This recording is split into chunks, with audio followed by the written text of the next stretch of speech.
ایک گھنا درخت تھا جو ایک بڑے میدان کے بیچوں بیچ کھڑا تھا۔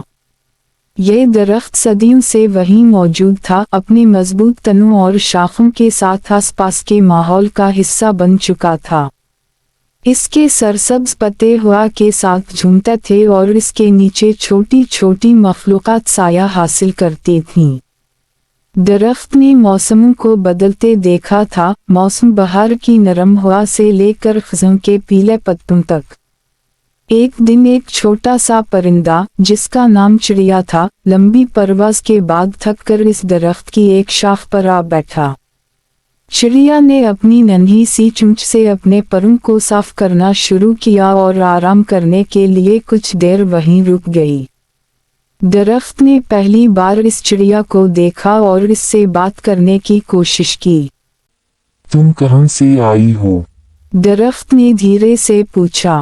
چڑیا نے اپنے پروں کو سیدھا کرتے ہوئے کہا، میں بہت دور سے آئی ہوں، پہاڑوں سے۔ وہاں سردی بہت زیادہ تھی، اس لیے میں نے گرم علاقوں کی طرف سفر کیا ہے۔ درخت نے مسکراتے ہوئے کہا، یہاں تو تمہیں سکون ملے گا۔ میں نے بہت سارے مسافر دیکھے ہیں جو میری شاخوں پر آرام کرتے ہیں اور پھر اپنی منزل کی طرف نکل جاتے ہیں۔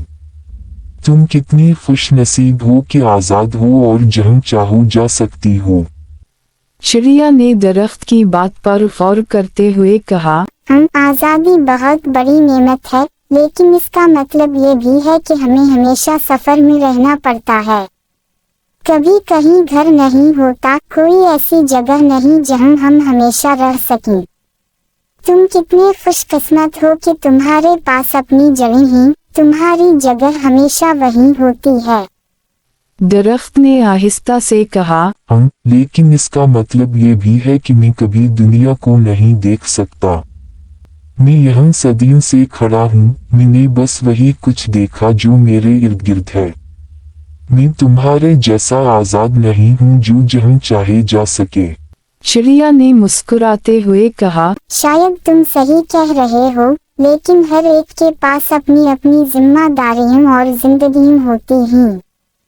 تم اپنے سائے سے بہت سی مخلوقات کو تحفظ فراہم کرتے ہو، تمہاری شاخوں پر کئی پرندے گھونسلے بناتے ہیں، تمہاری جڑیں زمین میں گہرائی تک جاتی ہیں اور تم ماحول کو بہتر بناتے ہو۔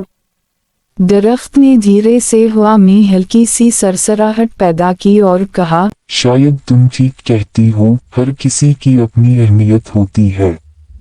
میں اپنے مقام پر خوش ہوں اور تمہیں بھی خوش دیکھنا چاہتا ہوں۔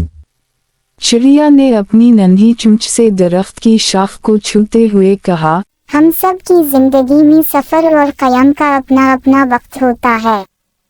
تم ہمیشہ یہاں ہوگے اور میں ہمیشہ سفر میں رہوں گی، لیکن ہم دونوں ہی اپنی جگہ پر خوش ہیں۔ یوں دونوں نے ایک دوسرے کو اپنی زندگی کے فلسفے سے آگاہ کیا اور ایک دوسرے کی اہمیت کو تسلیم کیا۔ چڑیا نے کچھ دیر اور آرام کیا، پھر وہ دوبارہ اپنے سفر پر روانہ ہو گئی۔ درخت نے اپنے پتوں کو ہلکا سا جھٹکا دیا جیسے الوداع کہہ رہا ہو۔ یہ کہانی ہمیں بتاتی ہے کہ زندگی میں ہر ایک کی اپنی جگہ اور اپنا مقصد ہوتا ہے۔ درخت کی مانند استقامت اور چڑیا کی طرح آزادی دونوں کی اپنی اپنی خوبصورتی ہوتی ہے، اور ہمیں ان دونوں کو تسلیم کرنا چاہیے۔